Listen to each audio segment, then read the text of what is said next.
Botanical name है धतूरा स्ट्रमोनियम और इसके कई नामों से जाना जाता है।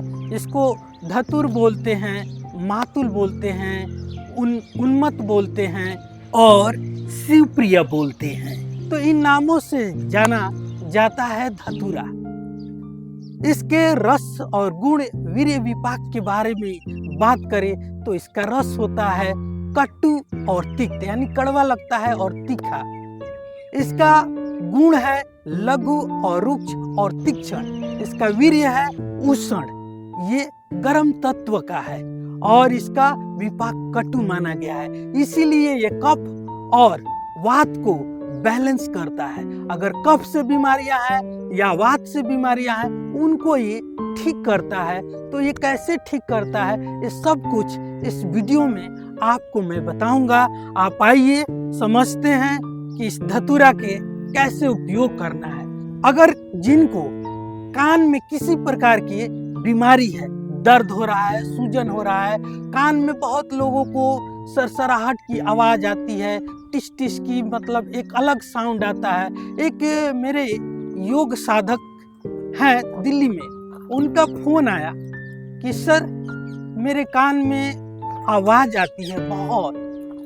तो वो बोली कि मैं सभी डॉक्टर से दिखा चुकी हूँ, बहुत इसमें रिपोर्ट भी, एक्सरे भी हुआ, लेकिन कुछ आया नहीं, लेकिन आवाज़ बहुत कान में आती है। मैंने इसका प्रयोग बताया, उन्होंने किया और उनके कान का जो आवाज़ सरसर की आ रही थी वो ठीक हो गया। तो मैं सोचा कि क्यों नहीं इसके ऊपर एक वीडियो बनाया जाए जो सब लोग इसको प्रयोग करें। तो कान के लिए इसका तेल बनाना है। वो कैसे बनाना है? इसका पत्ते जो ये भाग है, ये भाग जो पूरा, आप थोड़ा क्लोज दिखा दीजिए, ये भाग को आपको लेना है, पत्ते लेना है और कोमल कोमल जो ये पत्ते हैं इसको आपको लेना है और ले करके 100 ग्राम इसके रस निकालना है। 100 ग्राम रस निकाल करके आप इसका रस निकाल लीजिए। इसके बाद इसमें 25 ग्राम लहसुन, उसके छिलका निकाल दीजिए, कूट लीजिए और कूट करके के बाद आप इसमें 10 ग्राम नीम के पत्ती भी ले लीजिए, उसको भी कूट लीजिए और 50 ग्राम सरसों का तेल डाल करके और मंद मंद अग्नि पर आपको पकाना है। पकते पकते जब लाल सुर्ख हो जाए, धतूरा का पानी जल जाए तो इसको देख लीजिए अच्छे से पक गया है तो छान लीजिए और छान करके रख लीजिए किसी बोतल में या शीशी में रख लीजिए कांच के, और रख करके जब भी कान में दर्द हो या सरसराहट हो तो उसको आप उपयोग कर सकते हैं। आप बहुत ही बढ़िया ये उपयोग है, बहुत ही कान के लिए कर्ण रोगों में इसका उपयोग किया जाता है। अब बात करते हैं कि इसको अस्थमा में कैसे यूज किया जाता है, प्रयोग किया जाता है। तो अस्थमा में एक प्रकार का विष है और विष को बहुत सावधानी से औषधि बनाया जाता है।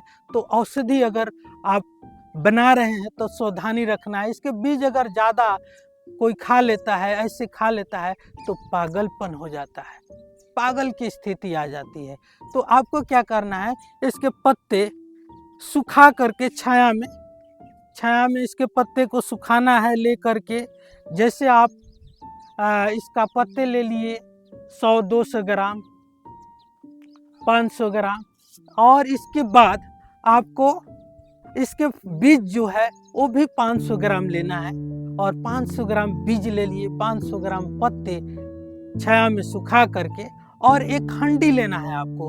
हंडी ले करके हंडी में डाल देना है पत्ते और बीज को, और एक उसके ऊपर कपड़े से पूरा लपेट देना है।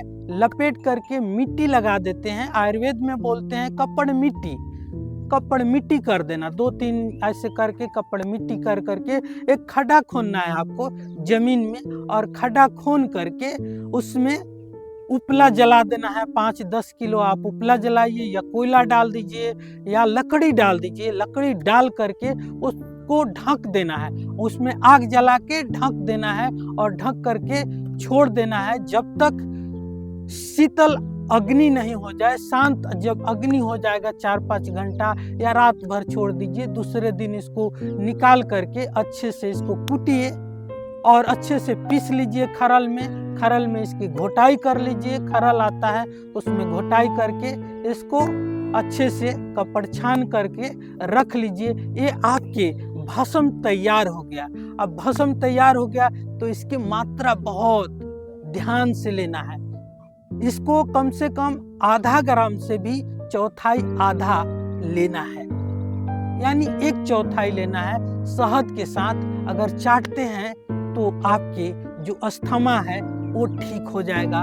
अस्थमा के लिए बहुत रामबाण अचूक दवा है, इसको आप उपयोग कर सकते हैं। जो इनहेलर लेते हैं, श्वास में कठिनाई आती है, इसमें एक नेचुरल स्टेरॉयड होता है जो श्वास नली को फैलाता है, नेचुरल है, इसमें कोई बाहर से नहीं प्रयोग है, इसमें उपयोग बाहर से नहीं कर रहे हैं। धतूरा का एलोपैथिक में भी आप देखेंगे कि उपयोग होता है। जैसे जब दर्द होता है, दर्द निवारक माना गया है, दर्द होता है तो इसके पत्ते को बांध देते हैं। जहाँ दर्द है तेल लगा के तवे पर गर्म करके उस जगह पर बांधते हैं। चाहे गठिया का दर्द हो, चाहे कमर दर्द हो, चाहे साइटिका का दर्द हो, सर्वाइकल का दर्द हो, उसमें इसके पत्ते का उपयोग किया जाता है। दूसरा कि इसके बीज का तेल बनाते हैं, सरसों या तिल का तेल में, तो उसमें भी जैसे मैंने बताया कि इसको सरसों का तेल ले लीजिए,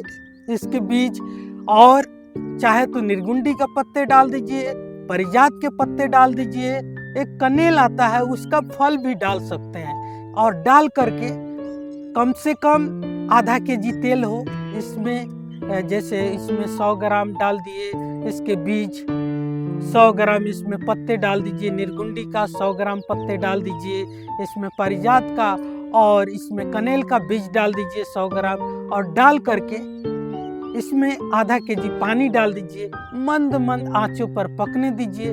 जब पक करके सुर्ख हो जाए और इसको छान करके रख लीजिए। कहीं भी आपको दर्द हो, चाहे घुटना में हो, चाहे कमर में हो, चाहे कहीं भी ज्वाइंट में हो, सर्वाइकल में हो, साइटिका में हो, तो आप इसका उपयोग कर सकते हैं। बहुत ही अच्छा प्रयोग है, बहुत ही अच्छा इसका तेल बनता है और दर्द में बहुत उपयोगी है।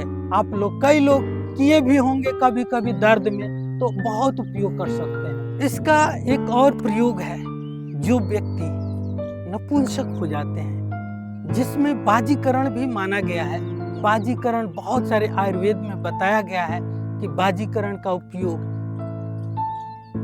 भोग विलास के लिए नहीं, जो नपुंसक हो जाते हैं संतति के लिए बताया जाता है, वो क्योंकि उनके जीवन चलता रहे, तो इसके बीज का आप बीज ले लीजिए। और पताल यंत्र बनता है, पताल यंत्र यानी एक मटकी ले लीजिए। मटकी में आपको इसका बीज को 100-200 ग्राम 500 ग्राम डालना है, और डाल करके उसमें छेद कर देना है छोटा छोटा, और छेद जब कर देंगे नीचे एक और पात्र रख देते हैं और उस पात्र को जमीन में डाल देते हैं। अच्छे से डाला जाता है कि ताकि उसमें मिट्टी न जाए, और फिर ऊपर जो होता है उसमें कपड़ मिट्टी कर देते हैं। जो हंडिया है उसमें कपड़ मिट्टी करके और चारों तरफ से आग लगा देते हैं। उपला डाल दीजिए, कोयला डाल दीजिए, और जब आग जलाएंगे तो उसमें से जो तेल निकलेगा, और जब तेल निकलेगा तो आप उस तेल को उपयोग कर सकते हैं, शीशन में लगा सकते हैं। तलवे में अगर लगाएंगे तो एकदम से आपका जो नपुंसकता है वह बिल्कुल ठीक हो जाएगा। आप इस प्रयोग को कर सकते हैं, लेकिन सावधानी पूर्वक किसी आयुर्वेदिक वैद्य से या डॉक्टर से आप सलाह ले सकते हैं। इसका उपयोग आप कर सकते हैं इस तरह से। और एक मैं प्रयोग बताऊं कि जिनके गर्भ नहीं ठहरता है माताओं बहनों को, तो इसको खाना नहीं है आपको, इसके जो जड़ है उसको साफ करके, और जैसे पूर्णिमा अमावस्या जैसे है उस दिन इसको कमर में सिर्फ बांध लेना है। बांधने मात्र से ही आपका गर्भ रुक जाएगा, गर्भ नहीं गिरेगा। इतना ये शक्तिशाली पौधा है। आप इसका उपयोग कर सकते हैं जब गर्भ नहीं ठहरता हो, उस टाइम में ज़्यादातर जो पर्पल कलर का फल है उसी का बांधा जाता है। जो पर्पल कलर का पेड़ है उसी का आप बांध सकते हैं। तो आप जरूर इसका प्रयोग कीजिएगा